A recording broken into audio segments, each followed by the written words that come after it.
Gráficos del INEGI.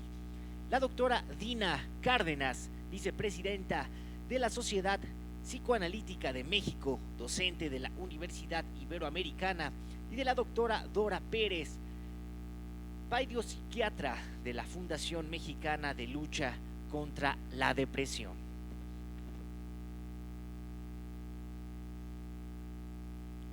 De este modo, señoras y señores, daremos inicio con el primer panel titulado Punto de Partida, e iniciamos con el licenciado Enrique Navarro Luébano.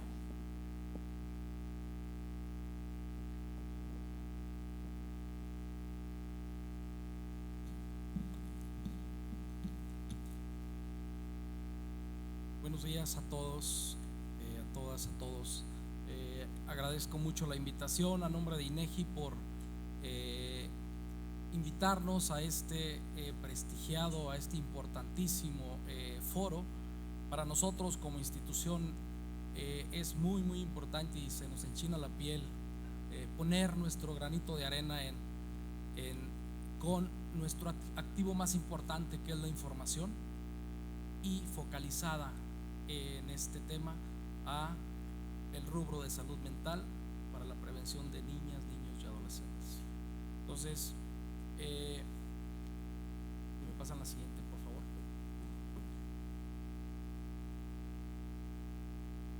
A manera de antecedente, me gustaría nada más comentarles que esta información de suicidios forma parte de un bloque de información mayor que el INEGI produce de manera periódica y constante. Entonces, de manera anual, en el mes de octubre de cada año, el INEGI publica las estadísticas de las defunciones registradas por las diferentes causas, entre ellas el suicidio, accidentes, enfermedades, etcétera. Entonces, es un boletín de prensa muy nutrido en el cual está contenida toda la estadística que vamos a comentarles ahorita y a platicarles.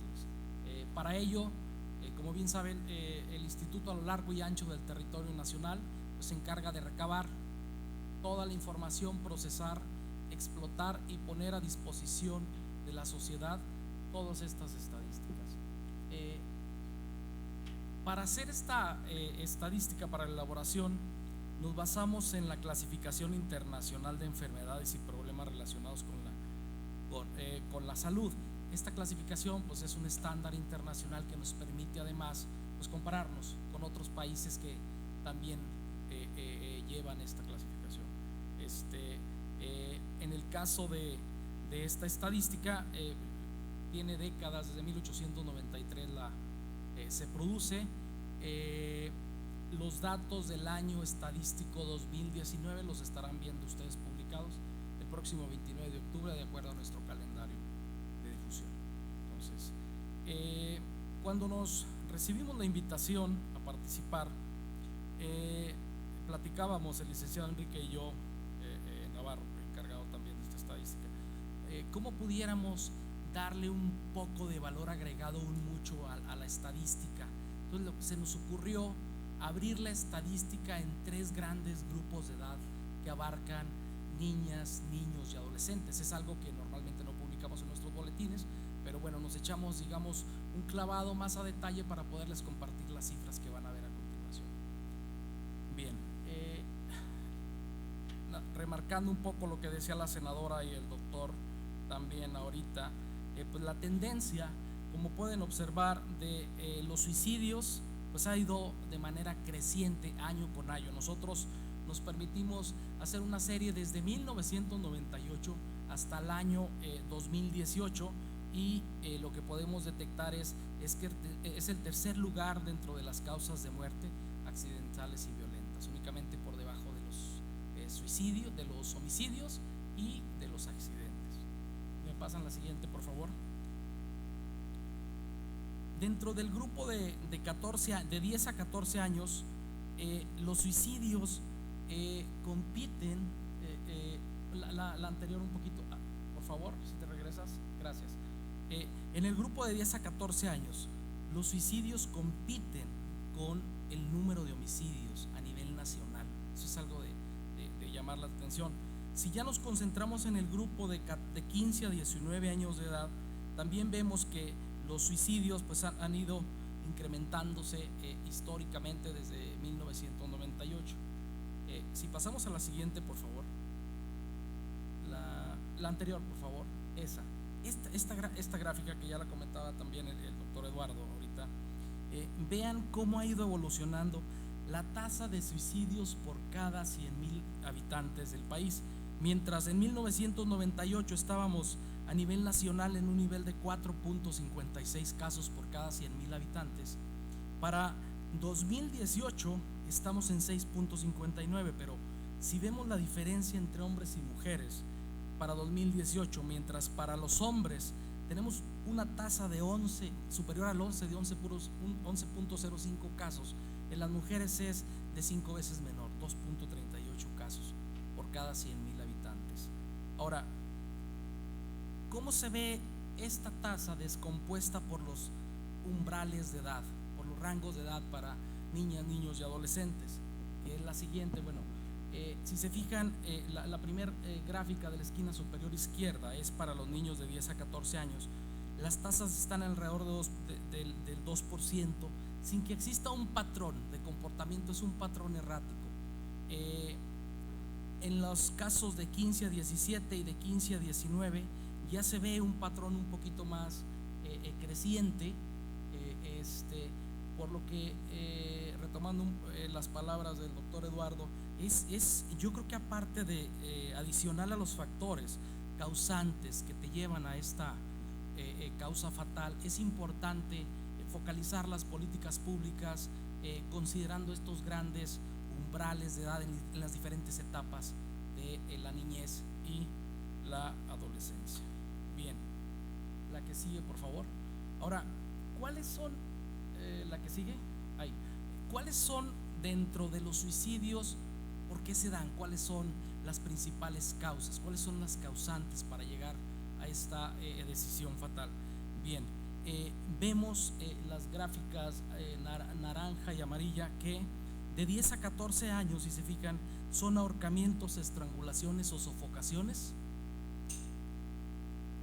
mayormente los hombres.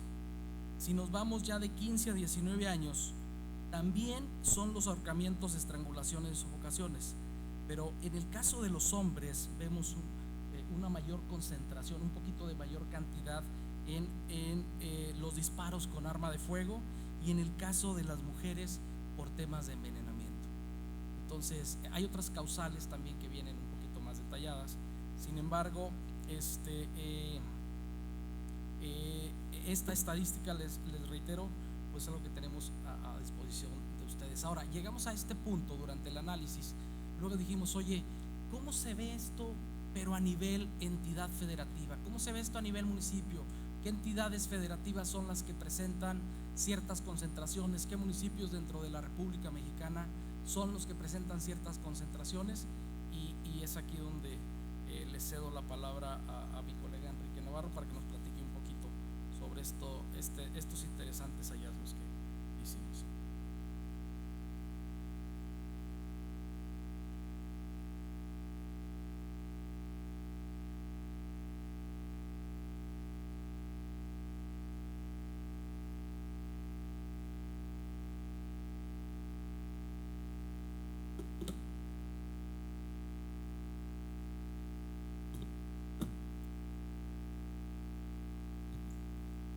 Me parece que aquí ya no reacciona el teclado.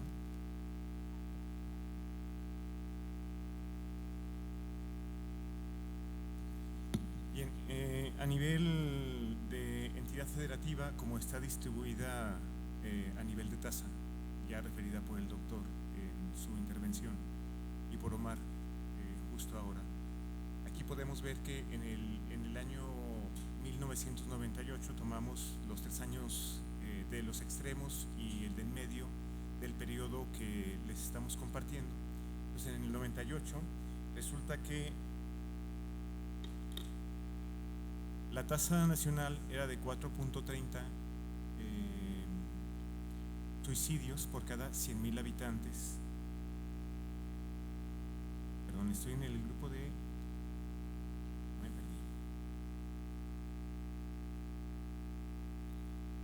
disculpen, en el grupo de 10 a 14 años, que sí es ese que tenemos ahí, ¿verdad? La tasa de suicidios por cada 100,000 habitantes a nivel nacional era de 1.08.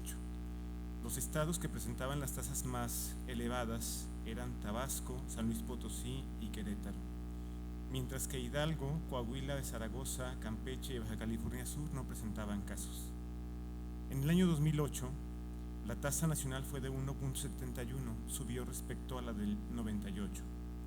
Los estados que presentaron las tasas más elevadas fueron Quintana Roo, San Luis Potosí, Tabasco, y no presentaron casos ni Colima ni Baja California Sur. Luego, en el 2018, la tasa nacional para el grupo de 10 a 14 fue de 2.05. Los estados que más casos presentaron a nivel de tasa fueron Querétaro, Puebla, San Luis Potosí, y notarán que aparece Baja California Sur. Digo que aparece porque en los 2 años previos, en el comparativo, no había presentado casos. Y para el 2018 se posicionó en la tasa de 10 a 14 años por cada 100,000 habitantes con el 4º lugar. Luego tenemos en la siguiente lámina el grupo de 15 a 19 años, y aquí la tasa en el 98 era de 4.75, la tasa nacional, en el 2008 de 5.47 y en 2018 de 7.24. Ninguna entidad federativa quedó exenta de este tipo de casos en ninguno de los 3 periodos, como lo podrán analizar, pero sí ha variado la posición que ocupa cada una de ellas en el transcurso del tiempo. De tal manera que en 2018 las entidades con las mayores tasas fueron San Luis Potosí, Chihuahua, Tlaxcala y Guanajuato para el grupo de 15 a 19 años. Las de menores tasas fueron Guerrero, Chiapas y Sinaloa. En el siguiente grupo, que es el de 15 a 17 años,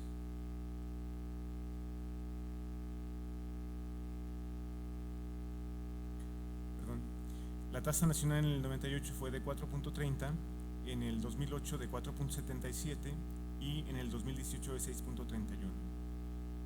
En el 2008 Zacatecas no presentó un solo caso. En el 2018 y en el 98 todas las entidades presentaron al menos un caso. Las tasas más grandes en 2018 las ocuparon para este grupo de edad Chihuahua, San Luis Potosí y Tlaxcala. Y las entidades que presentaron menores tasas para el grupo fueron Tamaulipas, Guerrero y Chiapas.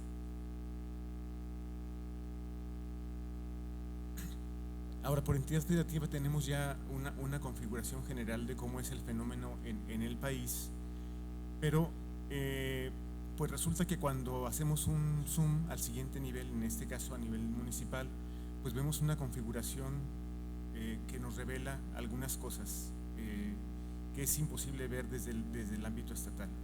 Entonces, en este caso tenemos aquí la referencia de las tasas a nivel municipal por residencia habitual por cada 10,000 habitantes mayores de 9 años para todos los municipios del país. Aquí, aunque no lo alcanzan a apreciar, bueno, yo creo que sí alcanzan a ver colores entre azul y moradito, así como más tenues, pero espero que sí alcancen a ver algunas zonas del país que están como en blanco. Esas representan los municipios donde no se presentaron casos, en este caso en 2018. Esos municipios, de los más de 2.400 municipios que conforman el país, fueron 1.322 municipios sin casos distribuidos en todas las federativas. Pero los que presentaron tasas de hasta 1 en el país son en total 712 municipios, que son los del color más claro. Luego, con tasas de 1 a 2, mayores a 1 hasta 2, fueron 267 municipios. Y con tasas mayores a 2 fueron 162 municipios. O sea, mayores a 2 suicidios en personas suicidios en general, porque es la tasa no por grupo de edad. Para tener una referencia de cómo se distribuyen, bueno, enseguida, perdón, la siguiente va. Este es el comportamiento para la misma tasa a nivel nacional, pero para los hombres. Y la siguiente es la que corresponde a las mujeres. Por supuesto vemos una menor cobertura y también, digamos, menor intensidad. Los colores indican dónde hay mayor tasa que en el caso de los hombres y por supuesto también a nivel nacional. Pero ya entrando al grupo de edad que nos congrega, uno de los grupos de edad que nos congrega, que es el de 10 a 14 años, vemos a nivel nacional hubo 2.312 municipios en los que no se presentó un solo caso, y los municipios en los que se presentó al menos un caso los tenemos ahí coloreados en color entre amarillo y marrón, dependiendo de la intensidad. Los más claritos son donde la tasa llegó hasta 1 y fueron 131 municipios a nivel nacional. Los que siguen en color fueron, que son la tasa mayor a 1 hasta 2, fueron 12 municipios. Y el siguiente grupo, que son donde los municipios alcanzaron una tasa mayor a 2 por cada 10,000 habitantes, fueron 2 municipios.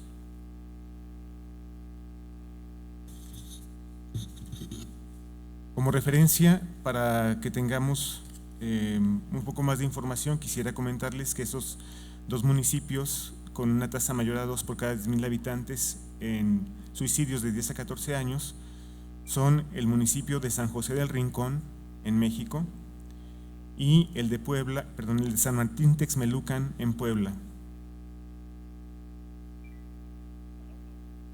Enseguida tenemos cómo se comporta esta tasa de 10 a 14 años para los hombres.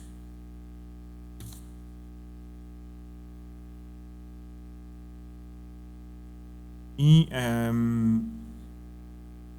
el siguiente mapa nos muestra cómo se comporta para las mujeres, que ahí está.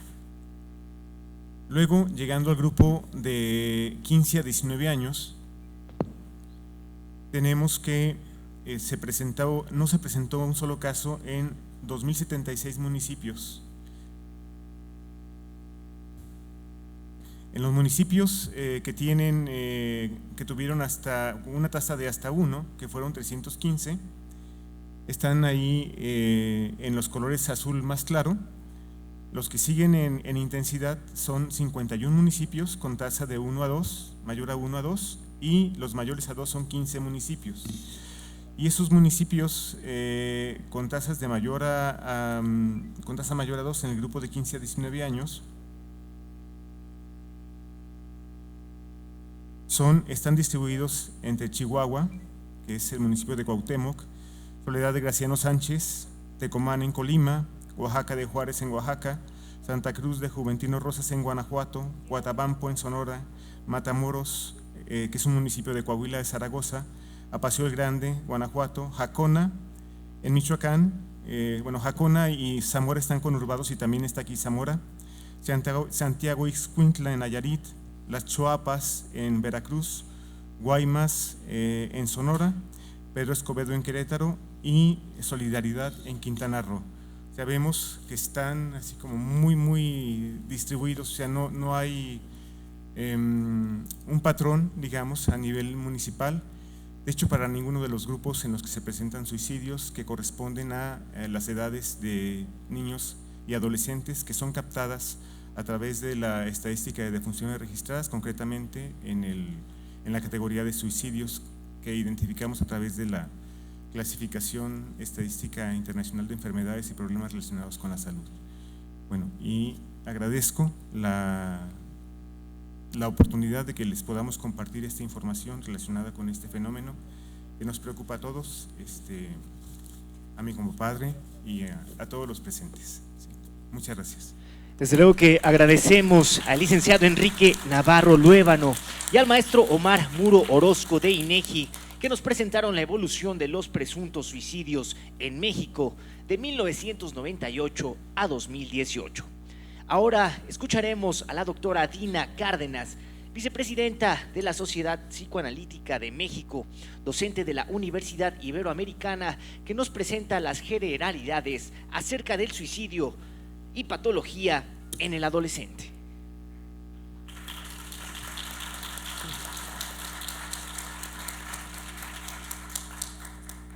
Buenos días. Primero que nada, quisiera agradecer a la senadora Josefina Vázquez Mota, así como al licenciado Santiago Ginebra, por la cordial invitación para participar en este foro de niñas y adolescencia. Como profesionista, mexicana y ser humano, me siento afortunada de tener la oportunidad de poder representar el día de hoy a mis colegas profesionistas, tanto de la Universidad Iberoamericana como de la Sociedad Psicoanalítica de México. Seguramente se preguntan igual que yo, ¿qué podemos hacer para disminuir de manera sustancial la violencia que matiza los temas de la agenda pública de este país? Y en el caso específico de lo que nos compete el día de hoy, ¿qué les estará pasando a nuestros niños y adolescentes que, amenazados por su entorno o por su mundo interno, deciden terminar con sus vidas? Es doloroso abordar estos temas, ya que resultan penosos, tristes y en muchos casos su comprensión va más allá de la razón. A pesar de esto, y aunque en ocasiones nos resistamos a ello, la frecuencia con la que ocurren estos sucesos en nuestro país nos demanda cada vez más un abordaje puntual y eficaz. Entonces, ¿qué hacer al respecto? Como profesionistas de la salud, nos atañe capacitarnos, entender, trabajar a fondo y hacer prevención. ¿Pero cómo hacerlo? Empecemos por informar y unir fuerzas.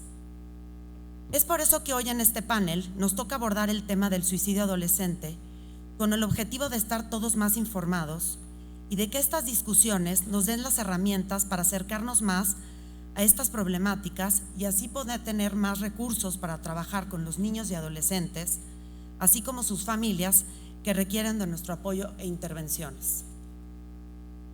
Frecuentemente se dan a conocer casos, tanto en los medios de comunicación formales como en las redes sociales, relacionados a violencia y a muerte, asesinatos y suicidios. Temas que, aunque aparentemente no tienen relación, por los distintos contextos en los que ocurren, cada vez se vinculan más. Cuando hablamos de agresión, encontramos que existe una relación importante entre matar, dañar a otros, tener fantasías de muerte y suicidarse. Pensando en el punto de partida de este tema tan complejo que es el suicidio, me pregunto, ¿cuáles son los principales factores que llevan a un adolescente a suicidarse? ¿Qué será? ¿La desesperación? ¿La violencia aprendida? ¿La desintegración familiar? ¿La educación? ¿La falta de unidad social? ¿El bullying escolar? ¿La agresión contenida y no hablada? ¿El descontento social? Sin duda, todos y cada uno de estos factores antes mencionados tienen un peso importante cuando hablamos de suicidio, por lo que tendrían que ser objeto de estudio para abordar este tema tan complejo. La Organización Mundial de la Salud define el suicidio como un acto deliberadamente iniciado y realizado por una persona en pleno conocimiento o expectativa de su desenlace fatal. Como es sabido por la Organización Mundial de la Salud, las conductas suicidas son un problema de salud pública a nivel internacional, por lo que es muy importante identificar los factores de riesgo asociados a esta conducta. Dentro de los factores de riesgo identificados para el suicidio adolescente se encuentran factores sociales, psicológicos y biológicos. En cuanto a los factores biológicos, se encuentran casos de adolescentes que presentan anomalías y alteraciones en el sistema nervioso, tendencias a la impulsividad, depresión, ansiedad y psicosis. A su vez, el consumo de sustancias es un factor que favorece de manera importante la conducta suicida. En cuanto a los factores sociales, encontramos problemas de integración familiar, relaciones familiares negativas, desesperanza, así como fenómenos culturales aprendidos que se han ido transmitiendo consciente e inconscientemente de generación en generación. A su vez, los eventos negativos tempranos de la vida, tales como abuso sexual, maltrato, abandono, soledad, historial familiar de trastornos afectivos, intentos de suicidio en la familia o suicidios consumados están dentro de los factores psicológicos principales. En la actualidad, el uso excesivo de videojuegos de carácter agresivo y el mal uso de redes sociales se han convertido en factores importantes a considerar que pudieran favorecer o invitar a llevar a cabo la conducta suicida. A su vez, la accesibilidad del adolescente a manipular o a obtener objetos punzocortantes o en algunos casos conseguir armas de fuego aumenta significativamente el riesgo de poderse hacer daño o hacerle daño a otros. Lo dicho anteriormente nos lleva a la conclusión de que la conducta suicida es multifactorial. Es así como la Organización Mundial de la Salud establece que la conducta suicida se ve determinada por la relación entre lo biológico, lo psicológico, lo social, el ambiente y los factores culturales. Los niños y adolescentes son especialmente vulnerables debido a que sus habilidades para resolver problemas, sus habilidades de autorregulación y su capacidad para afrontar situaciones de tensión pueden estar limitadas. Esto debido a que su cerebro, especialmente el lóbulo frontal, sigue desarrollándose a lo largo de la adolescencia. Si bien la adolescencia es un periodo fascinante de muchos descubrimientos y desarrollo personal, esta etapa de la vida también se considera crítica debido a los cambios emocionales y físicos por los que atraviesa el sujeto. Es así como la adolescencia es un periodo vulnerable a patologizarse si el joven no cuenta con la guía y sostén adecuado por parte de sus familias y adultos que lo rodean. Uno de los desafíos importantes en la adolescencia es la consolidación de la identidad afectiva, social, psicológica y sexual, para lo cual el joven necesita identificarse con figuras y actitudes favorables para poder desarrollar salud mental. Cuando hablamos de suicidio adolescente, hablamos de adolescentes que no cuentan con esta contención emocional. La soledad, el abandono, lleva al adolescente a situaciones de riesgo importante que en el extremo pueden derivar en ideación suicida.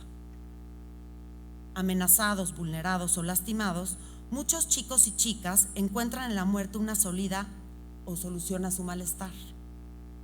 Es así como la muerte determina al dolor emocional. Si me muero, acabo con todo este dolor.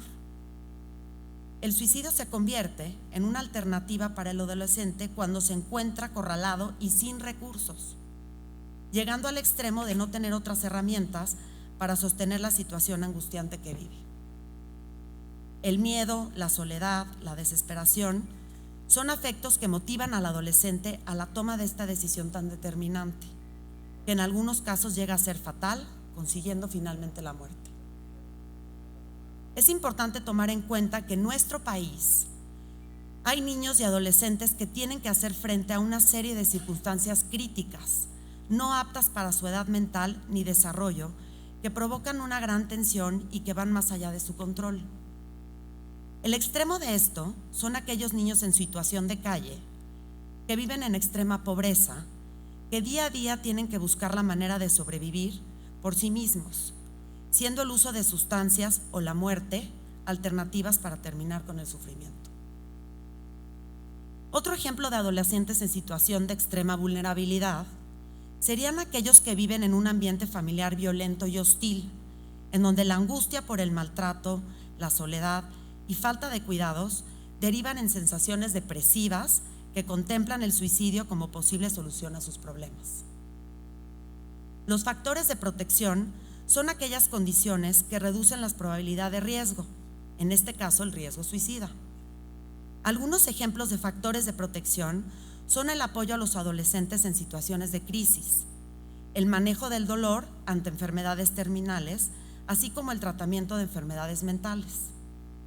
A su vez, el riesgo suicida disminuye cuando los adolescentes cuentan con la capacidad para resolver problemas, cuando desarrollan una razonable autoestima y se sienten autosuficientes, y cuando tienen la capacidad para buscar ayuda en personas competentes cuando lo necesitan. Los factores de protección empoderan al adolescente y le aportan más recursos para enfrentar las problemáticas de su entorno. La Organización Mundial de la Salud considera que la prevención y el tratamiento adecuado de la depresión, del abuso de alcohol y otras sustancias, así como la atención profesional cuidadosa a quienes han intentado suicidarse, favorece la reducción de las tasas de suicidio. La Universidad Iberoamericana, por medio del Departamento de Psicología, tiene el compromiso social humanista de atender a adolescentes y a sus familias por medio de las prácticas profesionales que le ofrece a la comunidad. A su vez, en el aula, como es mi caso, los profesores de psicología buscamos darles a los alumnos las herramientas necesarias para afrontar estas problemáticas tan complejas que enfrenta nuestro país. Partiendo de que si se atiende de manera temprana las situaciones críticas que llevan al suicidio, este puede evitarse. Si bien el abordaje del suicidio en la adolescencia es muy complejo, lo que sabemos con certeza es que el suicidio resulta ser, para la gran mayoría de los adolescentes, el último recurso después de muchos intentos de solución previos que han fracasado. Usualmente la sintomatología que aparece antes de esta determinación tan radical tiene la característica de manifestarse en formas muy sutiles y en ocasiones silenciosas. Si tenemos la capacidad como profesionistas de la salud de identificar esta sintomatología, será más eficaz y oportuna la intervención. Actualmente en México existen muchas clínicas que logran dar este acompañamiento. Tal es el caso de la Sociedad Psicoanalítica de México, que cuenta con una clínica de atención psicológica para el manejo de estas conflictivas tan complejas. Como clínicos y profesionistas de la salud, tenemos que seguir trabajando en equipo para poder identificar estos gritos desesperados de ayuda. La prevención del suicidio depende en gran parte de la intervención oportuna en etapas anteriores, en donde la sintomatología es todavía manejable y puede tener un desenlace diferente. Si logramos que el adolescente cuente con los espacios propicios para la elaboración de sus conflictos, esté acompañado y contenido, nos estaremos acercando más a la salud y menos a la muerte. Y bueno, para terminar, me gustaría decirles a los chavos y adolescentes que nos acompañan el día de hoy que no tengan miedo y que si están en riesgo o conocen a alguien que está en peligro, no se queden callados y levanten la voz. Muchas gracias.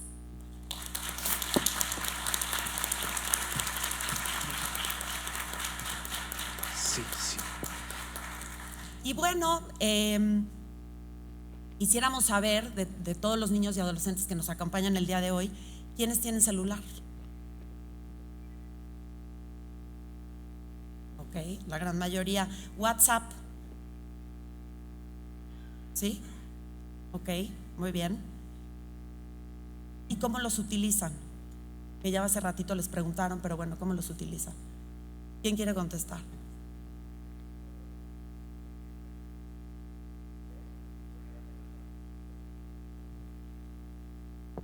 A ver.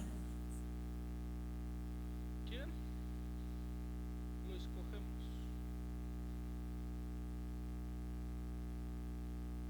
¿El que usted quiere? A ver, aquí, el chavo de acá. ¿Está bien? ¿O bueno? Bueno, yo uso mi celular con responsabilidad, nunca metiéndome ni a páginas indebidas, ni hablando con desconocidos. Trato de que todo lo que tenga en mi celular lo conozca yo, porque si no lo conozco yo, pues no sé quién pueda ser, qué intenciones tenga, incluso no saber ni siquiera su género Sí. o su nombre real. Ok.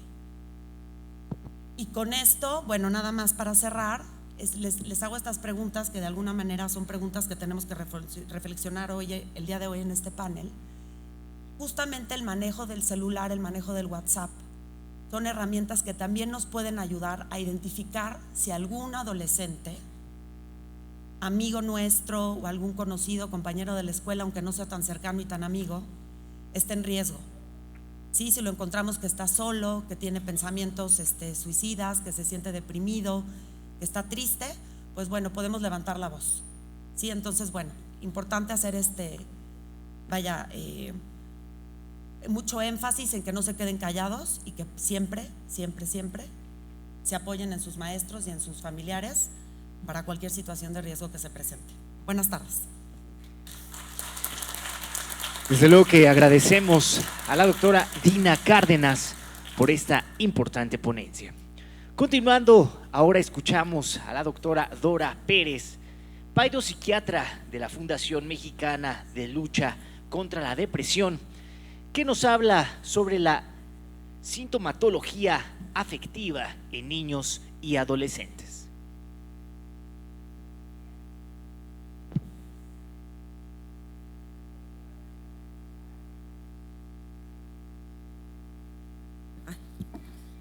Soy psiquiatra de niños y adolescentes y bueno, tengo algunos años en el medio. Todos somos unas personas únicas en este mundo, entonces nuestras emociones pues son nuestras.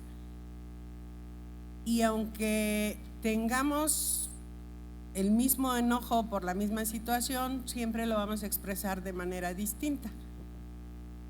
Pero, ¿qué es lo más difícil que tenemos? Reconocer y acomodar nuestras propias emociones. Entonces, si a los adultos nos cuesta trabajo, a los niños y adolescentes mucho más. Conocer algunos de los síntomas más comunes en la depresión en los adultos, yo creo que todos sabemos, ¿sí? Es irritable, refiere problemas de sueño, se aísla socialmente, ¿sí? Tiene problemas en la alimentación, o le da mucha hambre o no quiere comer, ¿sí? Entonces, generalmente cuando sentimos el ánimo bajo, ya lo mencionaban hace un rato, estoy depre. Qué bueno que es una expresión coloquial y que no tiene nada que ver con que realmente estemos deprimidos o no. La realidad es que cuando hay un trastorno depresivo en niños y adolescentes, yo creo que es lo más difícil de identificar para cualquiera que no esté familiarizado con el tema. ¿Por qué? En los adultos, el adulto reconoce precisamente su falta de interés, que no tiene ganas de hacer las cosas, que puede dejar de disfrutar de lo que antes le causaba placer, que prefiere quedarse en su casa a dormir, a acompañar a un familiar o a salir a una fiesta. En cambio, los niños y los adolescentes, los niños entre más pequeños más difícil, y los adolescentes por la tempestad hormonal que está ocurriendo en sus vidas, pues también es muy difícil que puedan reconocer esa sensación de incomodidad que muchas veces les causa el tener alguna dificultad en la casa, en la escuela, en la calle, con los amigos, cuando se empieza a experimentar con los noviazgos, y sin embargo, pues no saben y no reconocen por qué se sienten así. ¿A qué nos lleva todo esto? Generalmente, pues tenemos dificultades en la casa, en la escuela, diario y a todas horas. ¿Por qué? Pues porque vivimos en un contexto social donde las normas existen en todas partes. ¿Y qué es lo que menos nos gusta a todos? Que nos den indicaciones y que nos manden, ¿verdad? Entonces, pues, si no aprendemos a contender con eso, siempre vamos a tener problemas, ¿sí? Cuando alguien empieza a notar en los niños o en los adolescentes un cambio conductual, ¿qué es lo primero que se piensa? Es parte de la edad. Y no ponemos la atención suficiente de si realmente es algo propio de la edad o algo más está sucediendo. Generalmente en la escuela es donde primero se dan cuenta de que algo sucede. ¿Por qué? Porque el niño empieza a dejar de poner atención y pierde la concentración. Y entonces los maestros mandan un recado donde le dicen a los papás: el niño está muy distraído. Y conforme pasa el tiempo, pues el niño empieza ya no solo a estar distraído, a no concentrarse, sino que empieza a estar inquieto, después empieza a no querer trabajar, después a molestar a sus compañeros, después a hacer berrinches, y entonces ahí sí ya todo el mundo se alarma porque es una serie, la sumatoria de una serie de síntomas de que algo le pasa, pero no sabemos qué es. En algunas ocasiones he encontrado en la consulta que cuando le dice uno al familiar que el niño de 4 o 5 años tiene un cuadro depresivo importante, pues es así como una bomba. ¿Cómo un niño de esa edad puede estar deprimido? Pues sí, de esa edad o más pequeños aún. Y en la adolescencia, pues también se supone que es la mejor etapa y que la debemos de pasar bien siempre, pero bueno, a veces pues las cosas no nos salen como queremos y la frustración nos lleva igual a tener problemas conductuales. ¿Sí? En los adolescentes pues es más factible que empiecen por perder la confianza en sí mismos, que se sientan inútiles, ¿sí? Que vean a futuro, la perspectiva de a futuro muy deplorable, socialmente se retraen, ¿sí? No quieren salir de su cuarto y menos asearlo, ¿sí? Pero todas estas alertas pues a veces se convierten en algo muy significativo, pero es muy difícil para la familia y para los maestros aceptar que un niño puede tener un problema emocional severo que se va a ir agravando día con día y que finalmente puede terminar en una autoagresión. No necesariamente un intento suicida, pero sí todo el mundo sabemos que el cutting en la secundaria es de lo más común. Entonces, pues ahí los síntomas depresivos y el problema que existe por lo que el niño o la niña se están sintiendo mal, pues es algo significativo y sin embargo, pues que está acompañado de un proceso de ansiedad importante y que rara vez tomamos en consideración si no estamos atentos al comportamiento de nuestros hijos, sobrinos, nietos, ¿sí? Y que puede desencadenar porque las cosas lleguen a mayores y sí que exista un intento suicida y probablemente en la adolescencia por un impulso se logre consumar el suicidio.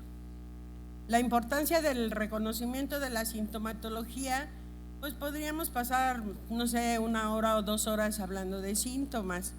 Me puse a temblar cuando la licenciada Vázquez Mota empezó a mencionar algunos y dije, entonces yo ya de qué voy a hablar. Pero bueno, solo fueron algunos. La verdad es que sí podemos pasar mucho tiempo hablando de sintomatología, pero lo que tenemos que tener presente siempre es que la manifestación de los trastornos emocionales en los niños y adolescentes no son semejantes a los del adulto.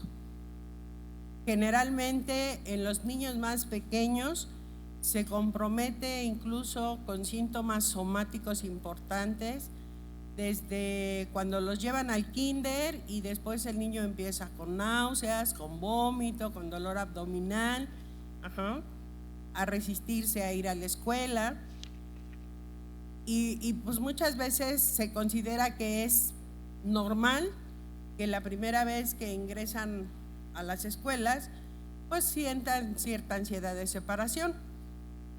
Donde podemos diferenciar esta situación de un trastorno de ansiedad, de angustia de separación, del proceso normal de adaptación, pues va a ser el tiempo que dure la sintomatología, ¿sí?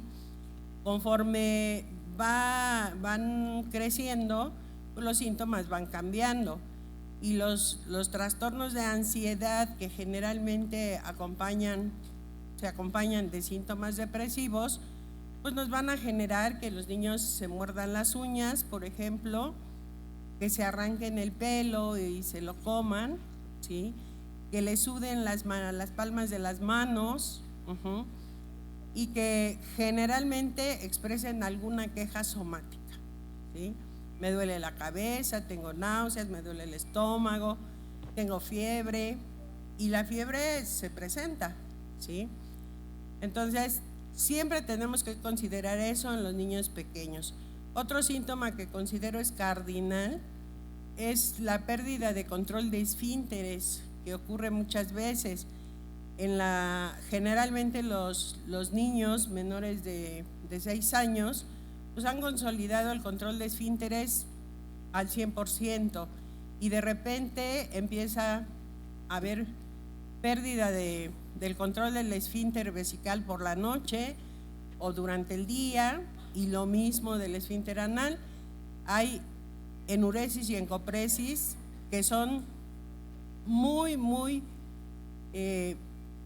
patognomónicas, dijéramos, de que hay un trastorno emocional, de que algo está sucediendo en los niños pequeños. Después de los 6 años, pues tenemos que estar muy atentos, porque los trastornos emocionales entre los escolares y los adolescentes se caracterizan principalmente por los trastornos conductuales. Y entonces pensamos que son unos mal portados, que no obedecen, que son contestones, que todo el tiempo están enojados, que no quieren hablar con nadie, pero porque es propio de la edad, y sin embargo lo que está sucediendo es que tienen un remolino de emociones que no pueden acomodar y que no le comentan a nadie, y eso es lo que nos lleva a que los cuadros depresivos o por ansiedad de niños y adolescentes se conviertan en depresiones severas, intentos suicidas y muchas veces en la culminación de estos. Es muy importante que cuando nosotros observemos este tipo de conductas, siempre investiguemos más qué es lo que está sucediendo alrededor de todo lo que tiene el niño o el adolescente, porque muchas veces son amenazados, muchas veces consideran que es algo vergonzoso lo que están sintiendo, y esto hace que se queden callados. Entonces, sí tenemos que tener mucha atención para poder identificar desde tempranas edades qué es lo que está sucediendo circunstancialmente alrededor de niños y adolescentes. Muchas gracias, son muy amables al escuchar. Señoras y señores, desde luego le brindamos un fuerte aplauso a todos y cada uno de los especialistas de este primer panel. Daremos paso con nuestro segundo panel titulado Desafíos y Obstáculos. Despedimos con un fuerte aplauso a los miembros de nuestro primer panel. Y le comunicamos al público asistente que en estos momentos se realizará una visita a este Senado de la República de todos los pequeños que nos acompañan del Instituto Zumárraga. Le solicitamos a los profesores que nos acompañan esta mañana si nos pueden apoyar con el control de estos pequeños. De este modo, señoras y señores, solicitamos la presencia de la doctora Jacqueline Cortés del Departamento de Psiquiatría y Salud Mental de la Facultad de Medicina de la Universidad Nacional Autónoma de México, la doctora Cristina Curiel, miembro titular y secretaria de la Sociedad Psicoanalítica de México, docente de la Universidad Iberoamericana, del doctor Agustín de Pavia, director de Fundación Yo También, de la psicoterapeuta María Gabriela Sudope, directora general de Psicometa.